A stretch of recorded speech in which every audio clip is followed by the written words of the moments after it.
नाम से लिखी गई, वो लिखने वाला सुमिति भार्गव नाम का ब्राह्मण है। जैसे बाबा साहब के बारे में आप जानते हैं, संविधान किसने लिखा? डॉक्टर बाबा साहब अम्बेडकर। तो फिर मनुस्मृति किसने लिखा? सुमित भार्गव। और आप किसको जानते हैं? काल्पनिक हवा में तीर चला रहे आप। पहले ही कह दिए ज्ञान की बात नहीं कर रहे हम, आपके ध्यान की बात कर रहे हैं। और मनुस्मृति जिंदी है, यहीं पर जिंदी है, क्योंकि आप काउंट कैसा कर रहे हैं? काल सर पे हिंदू है, बीच में बैठा वो बौद्ध है, और उसके बाजू में बैठा मुस्लिम। विचारों का विभाजन ही मनुस्मृति है। तो यहाँ संविधान के लोग बैठे हैं कि मनुस्मृति के? संविधान के। कहां संविधान है? कहां संविधान है जी? ये किताब संविधान है? संविधान किताब नहीं है, संविधान विचार है। और विचारों का विभाजन करने वाले ग्रंथ को मनुस्मृति कहते हैं, और लिखने वाला ब्राह्मण है। तो ब्राह्मण ही विभाजन के विचार का जनक है, इसलिए हम ब्राह्मणों का विरोध करते हैं। नहीं तो इंसान के नाते हम उसका विचार विरोध नहीं करते। ये पहले अपने दिमाग से निकाल दीजिए। उसके विचार हमारे लिए विभाजन का लिए है।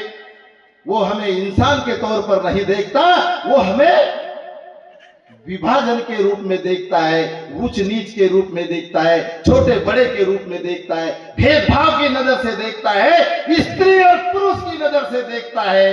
इसलिए हम उसके विरोधी हैं। और हम संविधान के क्यों समर्थन है? सबको एक समान रूप से देखता है जी। इधर भी इंसान है और इधर भी इंसान है। संविधान कैसा देखता है? समान रूप से।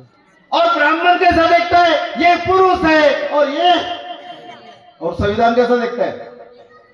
ये भी इंसान है, ये भी इंसान।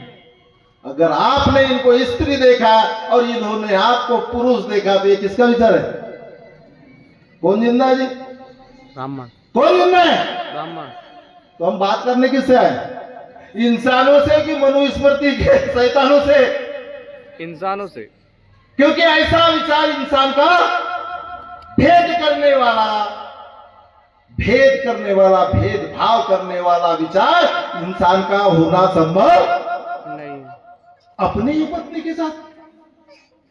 चलो दूसरे की तो बात छोड़िए, जो विचार अपनी ही पत्नी को निकृष्ट, निम्न और नीच देखता हो, क्या ऐसा विचार इंसान का हो सकता है? तो हम संविधान के पक्षधर क्यों हैं? क्योंकि संविधान हमको इंसान जानता है। रामलाल भी इंसान है और श्यामलाल भी। तो आपको कौन सा विचार प्रिय है? संविधान वाला जी।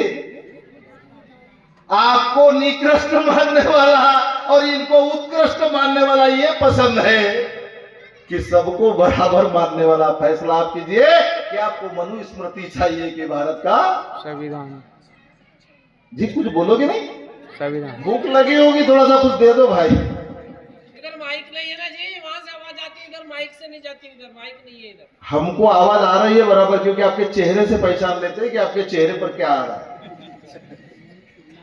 क्योंकि 25 साल से आपके चेहरे ही पढ़ते आए हम। दिल तो काला है और दिमाग का और ज्यादा काला है। हम तो चेहरे ही पढ़ रहे हैं 25 साल से। आपका दिल भी काला है और दिमाग भी, क्योंकि दिल और दिमाग पर आपका कब्जा किसका है? शैतानी शक्तियों का। इसलिए आपका चेहरा पढ़ते आ रहे हैं अशोक भाई, दिल और दिमाग आपका काला है, क्योंकि मनुस्मृति का विचार आपके दिमाग में। इस काले दिल वाले और काले मन वाले लोगों से बात कर रहे हैं। नाराज मत हो ना, नहीं तो बोलोगे सुबह खाना खिलाया था बनती थी और आप हमें हमारा खाना उगलवा रहे हैं। क्या हमारे लोग बताने में भी नहीं चुकते? हमारे घर खाया था जी बोले सुबह, और देखो बोले हमारा ये भी ब्राह्मणवाद है। ये भी। तो आपको संविधान और मनुस्मृति समझ में आई?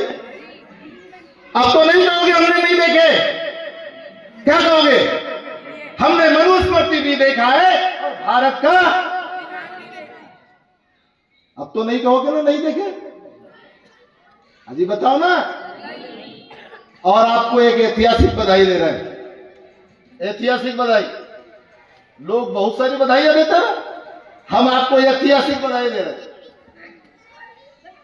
यहां जो लोग उपस्थित हैं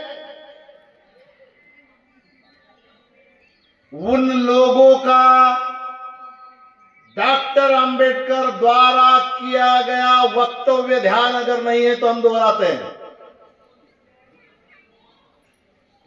ए मेरे अनुयायियों, मैंने ये कारवां, ये आंदोलन बड़े दुख और तकलीफों से यहां तक लाया है।